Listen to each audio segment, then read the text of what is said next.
Hello, everyone, and welcome to another episode of the Free Marketeers.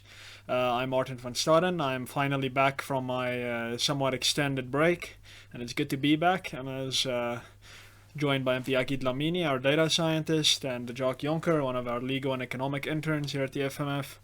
And today I thought we'd talk about expropriation without compensation.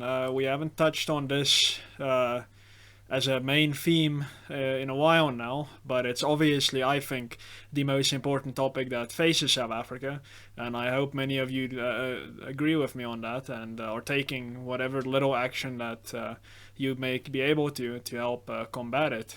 So just to get us up to speed on where we currently stand, the ad hoc committee to initiate and implement legislation to amend the Constitution published its draft text of the amendment bill on the 13th of December of last year, and the comment period ends at the end of the next week, the 31st of January 2020.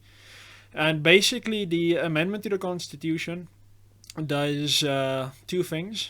Firstly, it says that zero compensation is now a possibility when property is expropriated for land reform purposes.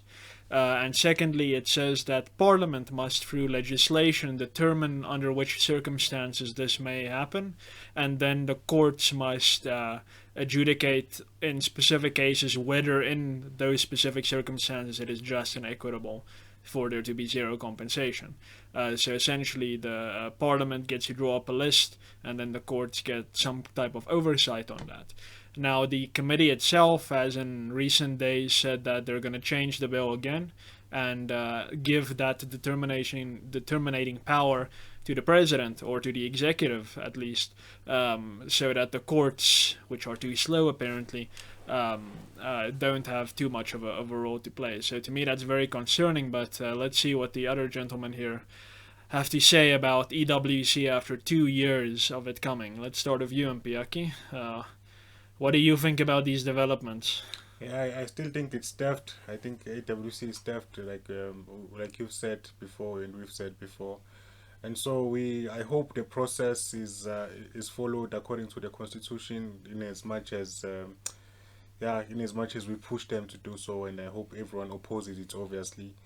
So it's just very disheartening because any proposed changes, like the ruling party coming out and saying that they now propose that the executive should be deciding for which cases that compensation shouldn't be paid. So when you get cases like that, it's very disheartening, because it seems that the people proposing this thing are going very extreme on the other side. Instead of moderating, their position is getting more and more radical over time. So that's a real point of worry. But as for what can be done, I mean, I know that lawyers think they love process, but I'm not sure what process can do for us here, because these are very. I think it is probably the most powerful ideological thing that's been undercurrent that's existed in South Africa since 1994. This idea that land was stolen and it needs to be returned, and so I don't think it's just process will never defeat this thing. It's going to be defeated through arguments, convincing people, and that's what it's going to take. No, well, on that point of land should be returned, I think we should always bear the distinction between restitution and what government is angling for in mind. So, I mean, you would agree, both of you, I hope, that when property was taken in the past through illegitimate government means, it should absolutely be given back. Jacques, if you want to. Well, yes, I think people need to distinguish between restitution and blanket redistribution, where the state effectively acts like a nanny and controls all land. I think that obviously restitution falls well within the ambit of private property rights.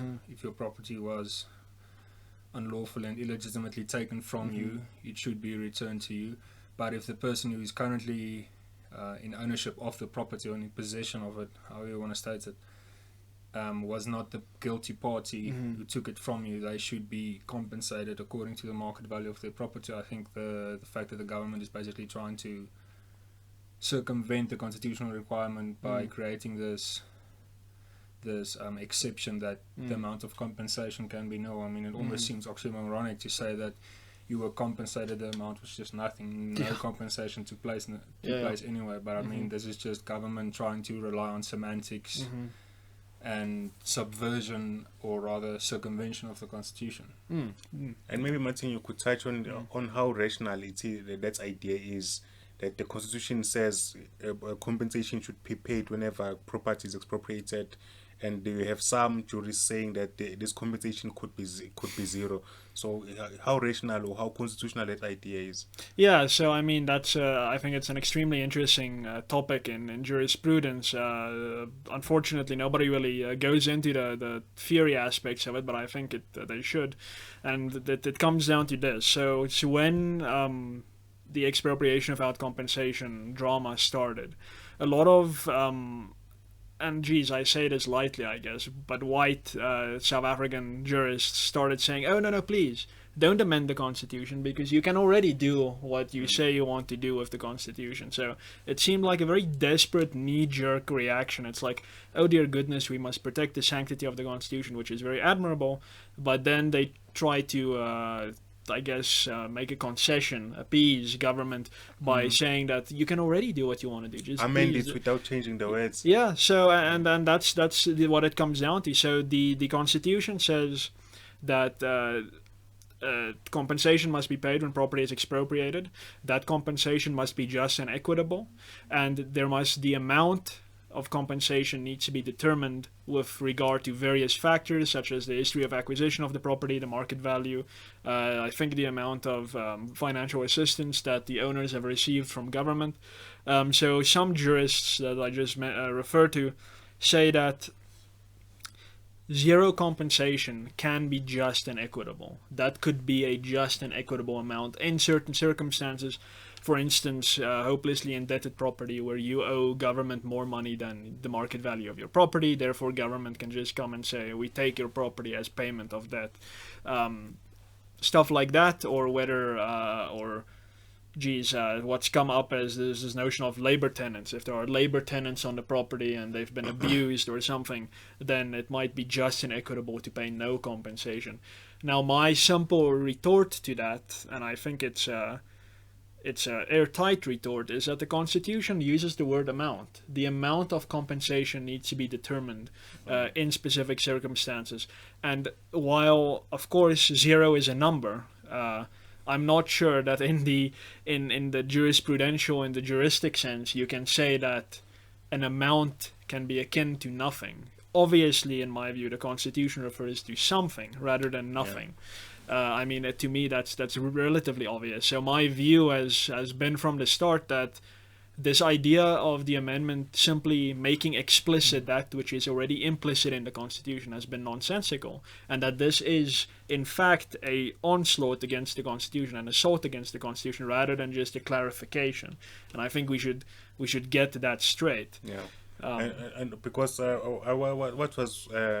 For me, it doesn't seem to make sense just because, what's a constitution for? Yeah. I mean, if you assume that they are there to limit government power so that individual liberty is preserved to an extent, then you would assume that then if the constitution had meant, or the drafters of the constitution had meant for government to have this power, they would have said so explicitly. They would have said, yeah, you can seize property you can expropriate property without compensation.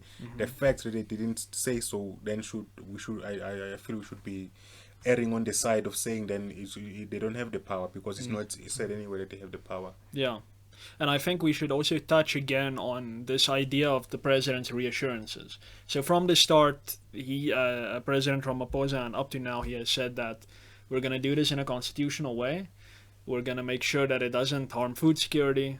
It doesn't harm, I think, investment security. And it won't hamper economic growth. Now, Jacques, I mean, what is that? Does that assurance mean anything? Is it worth the paper it's written on? Well, from the first aspect that you can look at this from is just the track record of government in South Africa. Not just the ANC, the democratic government, but government all the way through the history of South Africa. It's never been reliable, never been able to be trusted. It's always been immensely corrupt, and there's never been a healthy respect for private property rights in South Africa, especially coming from the government. So no, I don't think I think it's extremely naive to just blindly trust Ramaphosa because of your own sense of Ramaphoria that you are still experiencing. But yeah, and from just the pure economic perspective, why would you invest in something that you don't have security in terms of ownership? I mean, why on earth would you take your hard-earned money that you earn through your labor hours, through your time on this earth, your limited time, and then invest the resemblance of that time in the form of money, invest that into property that can just be taken from you with zero compensation? I think this is an extremely dangerous path that the country's on. Absolutely. Yeah, anything to add on that economic point? Yeah, I saw that our friends at the IRR have started a campaign where they write to the big banks and basically ask them if bonds will still be payable on property that has been seized. So I'll be looking at that, seeing what kind of answer they get from the banks.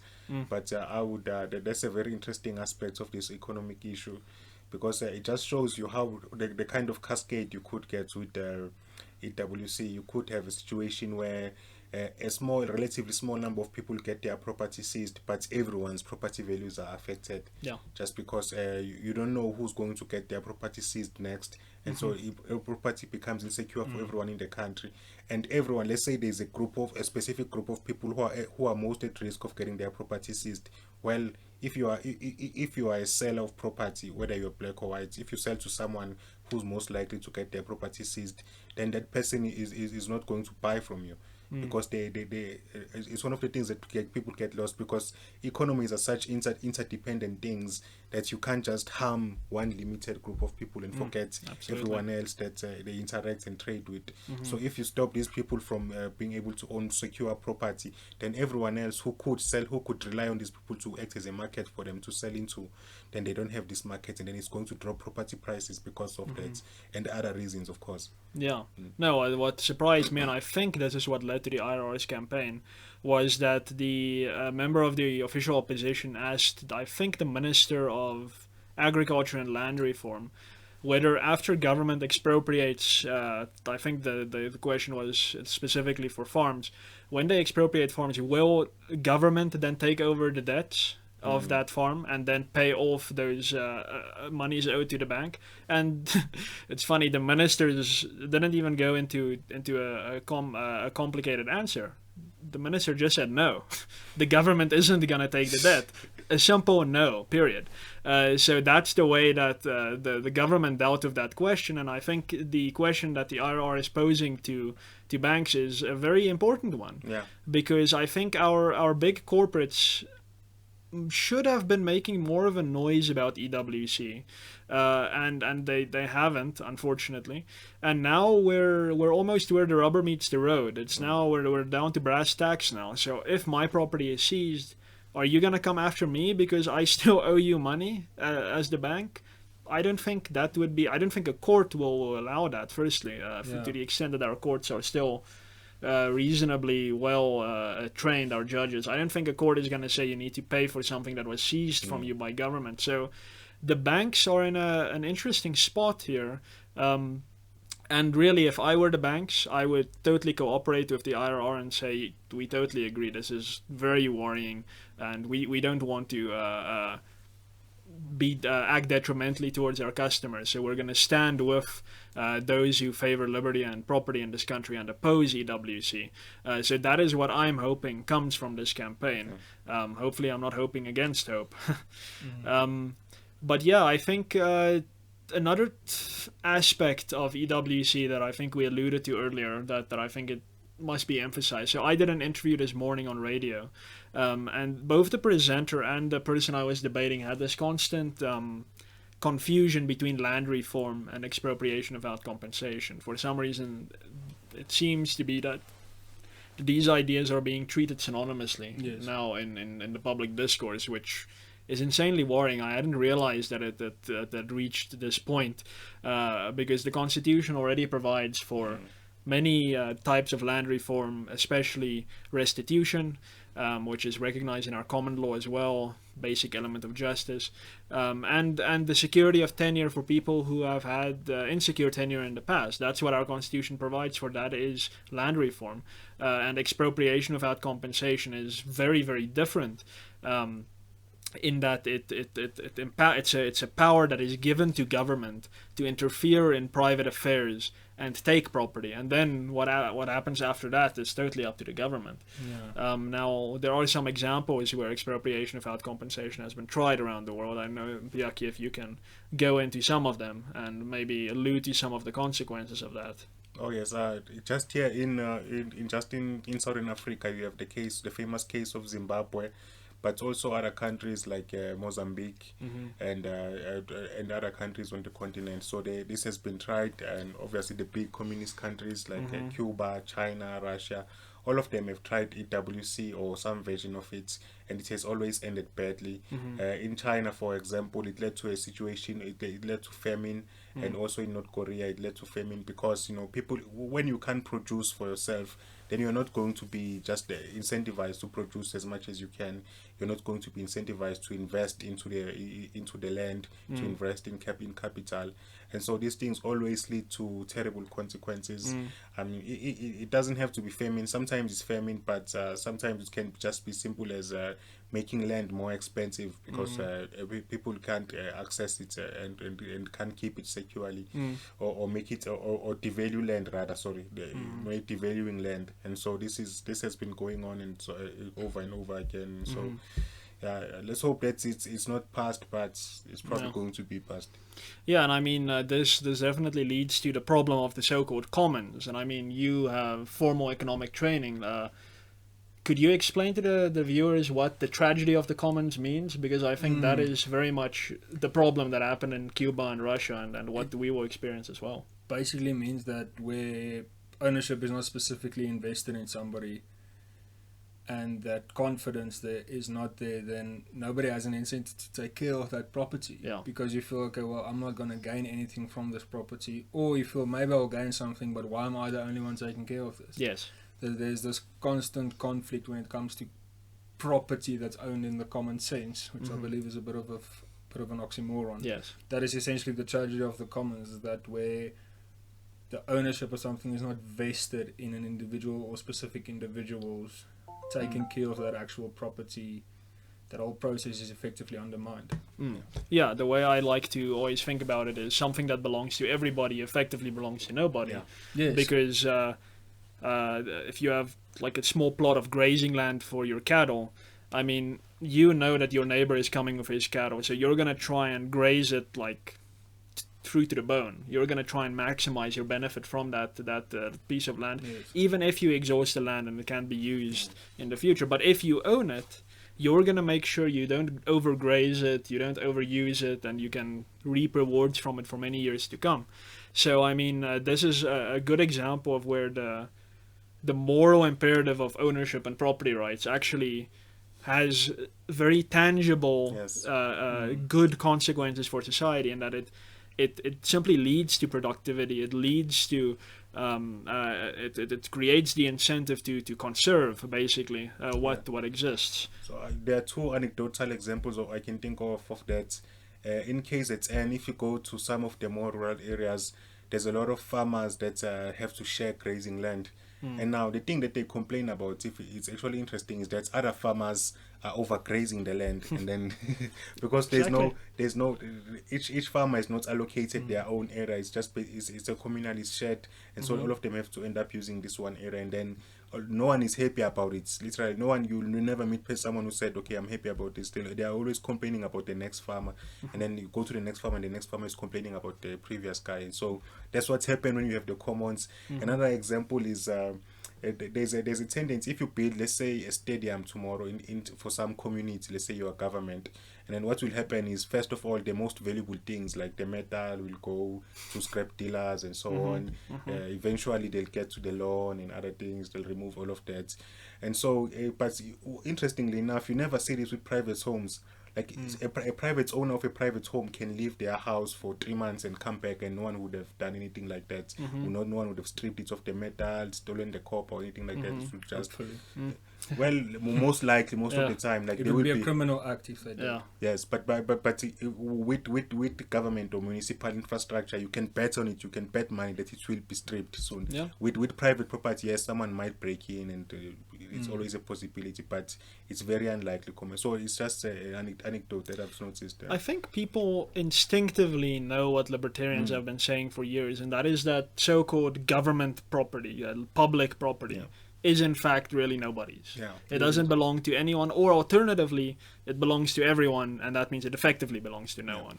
And that is what we see with why public trains, government trains are vandalized, why public schools are burned down, even though you very rarely hear of a private school being burned down. And I mean, people vandalize public trains, but those same people, before they get on a public train, they'll be traveling on a taxi. So and they don't vandalize. Taxi, they don't vandalize that. So so it's in private property is really instinctive. And when I say private property, I don't always mean individualized property. Private property can be sectional property, which is simply a form of communal property, and communal property is private property unless it's somehow owned by the state. The big problem just comes in when you start toying with this notion of we all own it. It's our common heritage. We must all look after it. I mean, it's a nice lesson to teach your children. Don't be considerate with other people's stuff, but in reality it just doesn't happen unless, like in Europe for the most part, where you have a very homogeneous culture that stretches back for thousands of years, where everyone knows each other very well and so forth, and there's very high levels of trust. But you can't get that in a country like South Africa, plagued by violent crime, where everyone is distrustful of one another regardless of their race. Nobody trusts each other in this country. I don't know if anyone really likes each other. I mean, the point is we know we need each other. I think our research has shown this for a while. I think most people know that the only prosperous future that we have is if we work together. But I don't think we're at that level where we can start importing Scandinavian institutions into South Africa and say and I would say it's probably just a Scandinavian thing, because if you look at the experience of the British, for example, those enclosure acts which were meant to get rid of common property, even though a lot of conservatives were opposed to it because they like the idea that you can have protected areas which just belong to nature and are not owned by anyone.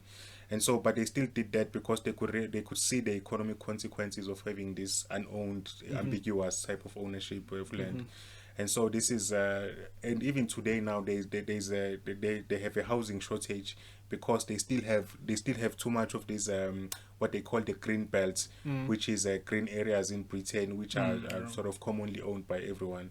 And so this is driving up house prices because there isn't enough. You can't have supply of houses if you don't have the supply of land. And I think lacking elements in the commons and all that sort of stuff is a healthy respect for price mechanisms and what price mechanisms are supposed to do. Nothing in this world contains as much information as a price. And I think that is a very, very important way of revealing preferences and trade-offs, because prices, what we have to remember, they are effectively relative ratios of how much we prefer one thing to another. It's not an objective measure of the value of anything.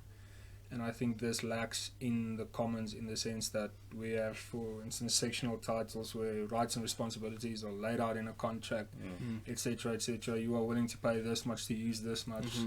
All of that is inherently built into such a private ownership system. But as we've seen in the case of Eskom, who, believe it or not, should have actually started raising prices decades ago, they simply do not. I mean, even if we look at New Zealand's electricity system, most of it is privatized, but the grid itself is still public. But even there, they use spot prices to determine the price of electricity. That changes every half an hour to prevent overusage and that sort of stuff. And I mean, it goes back to the grazing example that Mpiyakhe used. If you get those farmers to actually have to pay for a certain amount of grazing, etc., etc., and if somebody is rich enough to pay to use up all the grazing, then an entrepreneur is effectively incentivized to make more grazing available to expand their business, etc., etc. But it all comes down to the price mechanism and revealing preferences, and that's what's lacking in a system of common ownership. And I mean, government tries to bridge that gap by, for instance, charging you property as a citizen of South Africa, charging you money to enter into a national park. But instinctually that's also a problem. We pay taxes for our noses in this country, and then when you go on to what is apparently your own property, they're like, no, but you have to pay 1,000 rand to enter. It's like, excuse me, it's not gonna work. Yeah. And my point of that is that it's a recipe for continuous conflict. Like, other people are gonna reasonably say, but of course you should pay. Someone needs to pay for the upkeep of the park, and that's a fair argument. Others, like myself, will say, I already paid for it. Yeah. So it's a recipe for endless conflict, and private property simply solves this. And expropriation without compensation is, I think, a major. It doesn't purport to abolish private property in South Africa, but I think it takes a major chip off it, a massive chip off it, because by the government claiming it can take your property without compensating you, effectively government is saying it doesn't recognize your prior ownership of that property. It's as if you never owned it.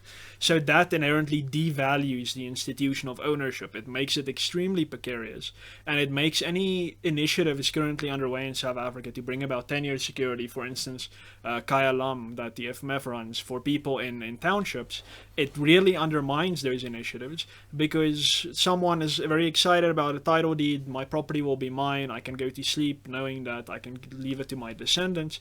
But now all of a sudden, no, government, the official in the municipality who I have always had a beef with, can suddenly just rock up one day and say, oops, yeah, I'm going to take this from you for land reform purposes, and I'm not going to pay you a cent. That is extremely precarious, and it really undermines private property, and it's going to undermine human dignity, which is what I'm most concerned about in a massive way. It's going to make life in South Africa extremely depressing for anyone, because you just know that regardless of what you do, there's always going to be that threat. I like the expression, the nervous condition that we will all be found in. And then, of course, the economics of it that we've alluded to. It's never been done anywhere in the world and created prosperity, which is what this government is trying to sell us. The idea that this will actually increase economic growth, an absurd notion that I don't know who. I mean, people seem to be falling for it, but I don't know who came up with it, because it's so absurd, but it's working. And I think it's incumbent on us to try and change this narrative. I mean, we're pretty late in the game now, but this fight is not going to stop even if the Constitution is amended. We need to unamend the Constitution if it's amended, and we need to seriously keep on trying to bring about security of property rights, as the FMF has done for its whole existence, even before we even had a right to property, a constitutionally entrenched right to property in this country. And I would encourage you all watching this to please do any little part that you can. The Free Market Foundation's 1 million rand challenge is still ongoing.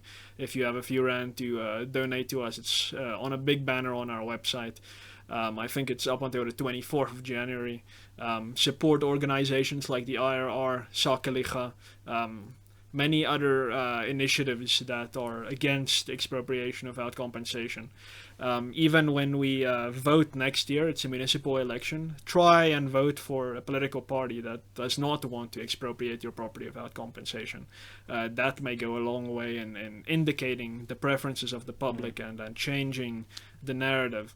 There are many ways that we can stall this and reverse it if we're particularly lucky. Write letters to your local newspapers, share articles that argue, make a cogent argument for why expropriation without compensation is bad. We can't leave that out. Please don't share articles that make terrible arguments. For instance, that black people can't farm and that's why we shouldn't have expropriation without compensation. I've seen that going around. That is not, it is totally false in the first place, but it makes expropriation without compensation more likely. Being racist about it's not going to help you, it's not going to help anyone, and it's totally false and morally disgusting. So don't do that. But as I said, there are many ways to contribute to this fight. Any closing words from you, gentlemen? Mpiyakhe? No, I think as we've covered it. Let's hope people listen. They try it and stop this. Absolutely. You, Jacques? I think just a request from the public to stop being so obsessed with an intrusive state in society. Yeah. In principle, not only when it suits you to be against it, but in principle. Yeah, no, absolutely. That's the root cause of everything we're experiencing now, is the mentality that government actually has this authority, actually must help us. And now many people have asked for this help, and now we're stuck in a bit of a rut here. So Jacques makes a very important point that Chris has also made repeatedly in the past. It's fundamentally a philosophical issue. Yes. We need to change our mentality. Government is not our friend. It has rarely been our friend, and we should limit it to whatever extent that we possibly can, if we want to attain prosperity. But on that note, please subscribe to this channel if you've enjoyed this vlog. It's the big red button right under this video. Like us on Facebook. It's Free Market Foundation Southern Africa, or in the URL facebook.com/FMFSA. Follow us on Twitter. That's @FMF South Africa, one word. And please always keep up to date with our website and our newsletter, which you can find on the website and subscribe to. It's at www.freemarketfoundation.com. Cheers, have a nice weekend, and see you next week.